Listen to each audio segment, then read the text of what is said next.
২৬শে মার্চ ৯ বছর পার করল মানবতাবিরোধী অপরাধের বিচারে গঠিত আন্তর্জাতিক অপরাধ ট্রাইব্যুনাল। এ বছরে ৩৬টি মামলার বিচার শেষ হয়েছে। মৃত্যুদণ্ডের রায় হয়েছে ৫৮ জনের, কার্যকর হয়েছে শীর্ষ ৬ জনের ফাঁসির দণ্ড।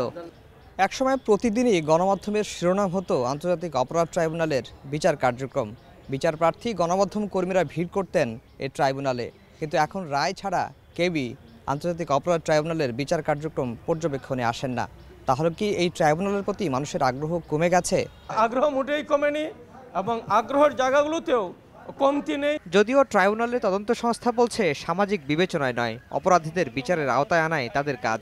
নিয়মিত ট্রাইব্যুনাল কাভার করা একজন সাংবাদিক বলছেন, অপরাধীর সামাজিক অবস্থানই ট্রাইব্যুনাল নিয়ে অনাগ্রহের অন্যতম কারণ। যে সমস্ত যুদ্ধাপরাধী ছিলেন, যাদের বিচার এই ট্রাইব্যুনালে হয়েছে, সেই বিচারগুলো ট্রাইব্যুনাল থেকে শেষ হয়ে যাওয়ার পরেই কিন্তু সব মানুষের আগ্রহ ট্রাইব্যুনাল থেকে সরে গেছে। যেইখানকার বিচারগুলো হচ্ছে যে এলাকার, সেখানে তারা কতটা প্রভাবশালী সেটা কিন্তু গুরুত্বের বিবেচনার বিষয় রাখে। মনোযোগ কমে গেছে মনে হয়তো, আমরা মনে করি যে আচ্ছা এটা চলতে থাক, মেইনগুলো তো হয়েই গেছে, এটা মনে করে আর কি।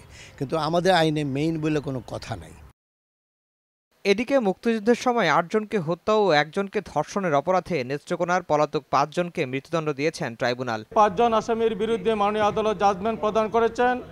৬০টি চার্জের মধ্যে ৫টি চার্জে তাদেরকে মৃত্যুদণ্ড প্রদান করা হয়েছে। এ নিয়ে পলাতক আসামির সংখ্যা দাঁড়ালো ১৪১ জনে। অপরাধগুলি করেছিলেন। আফজাল হোসেন, সময় সংবাদ, ঢাকা।